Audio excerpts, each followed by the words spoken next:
Hello, I'm glad you're here. I'm NatsMan, and I'm reading the Bible from the beginning to the end, from Genesis to Revelations. Please join me in this journey and make God's Word a part of your everyday life. This is video number 140, and today we're reading from the book of 2 Kings, starting in chapter 24. 2 Kings chapter 24. In his days, Nebuchadnezzar, king of Babylon, came up, and Jehoiakim became his servant 3 years.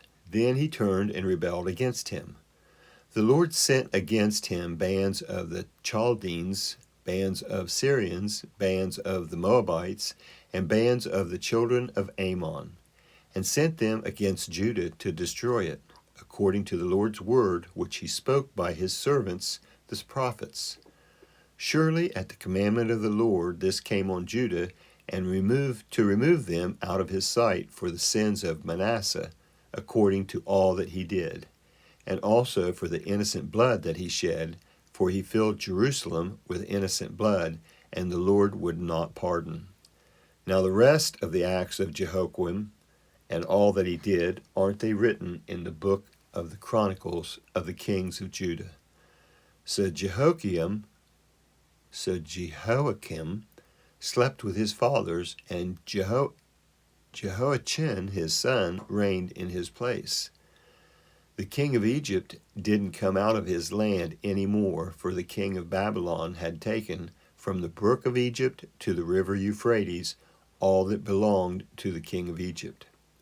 Jehoiachin was 18 years old when he began to reign, and he reigned in Jerusalem 3 months. His mother's name was Nehushta, the daughter of Elnathan of Jerusalem. He did that which was evil in the Lord's sight, according to all that his father had done. At that time the servants of Nebuchadnezzar, king of Babylon, came up to Jerusalem, and the city was besieged. Nebuchadnezzar, king of Babylon, came to the city while his servants were besieging it. And Jehoiachin, the king of Judah, went out to the king of Babylon. He, his mother, his servants, his princes, and his officers, and the king of Babylon captured him in the 8th year of his reign. He carried out from there all the treasures of the Lord's house, and the treasures of the king's house, and cut in pieces all the vessels of gold which Solomon, king of Israel, had made in the Lord's temple, as the Lord had said. He carried away all Jerusalem, and all the princes, and all the mighty men of valor, even 10,000 captives, and all the craftsmen and the smiths. No one remained except the poorest people of the land.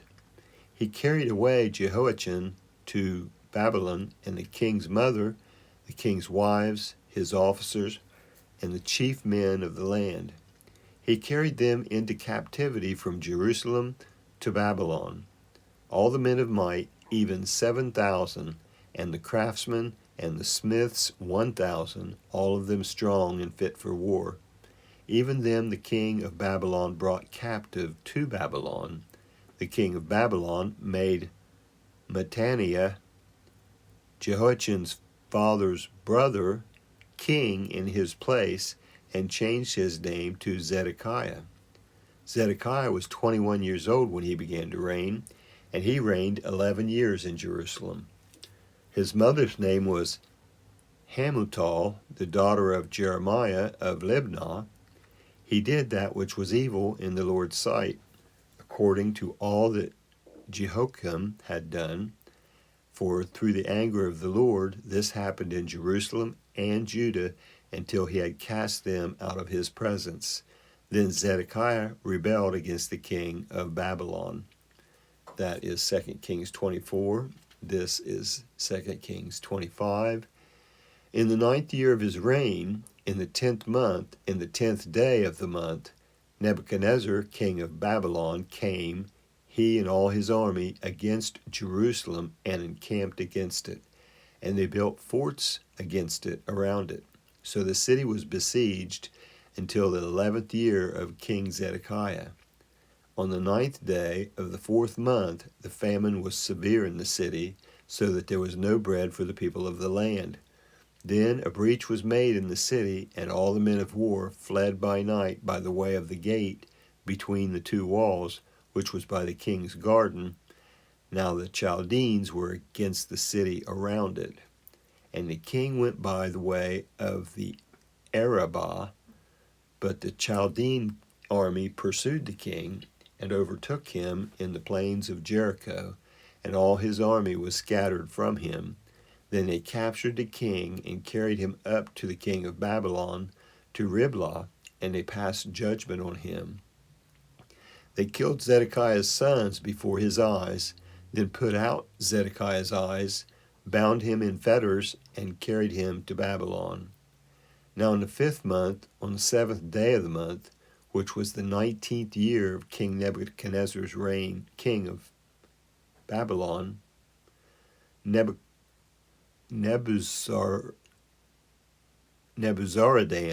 the captain of the guard, a servant of the king of Babylon, came to Jerusalem. He burnt the Lord's house, the king's house, and all the houses of Jerusalem. He burnt every great house with fire. All the army of the Chaldeans, who were with the captain of the guard, broke down the walls around Jerusalem. Nebuzaradan, the captain of the guard, carried away captive the rest of the people who were left in the city, and those who had deserted to the king of Babylon, all the rest of the multitude. But the captain of the guard left some of the poorest of the land to work the vineyards and fields. The Chaldeans broke up the pillars of bronze that were in the Lord's house, and the bases and the bronze sea that were in the Lord's house, and carried the bronze pieces to Babylon. They took away the pots, the shovels, the snuffers, the spoons, and all the vessels of bronze with which they ministered.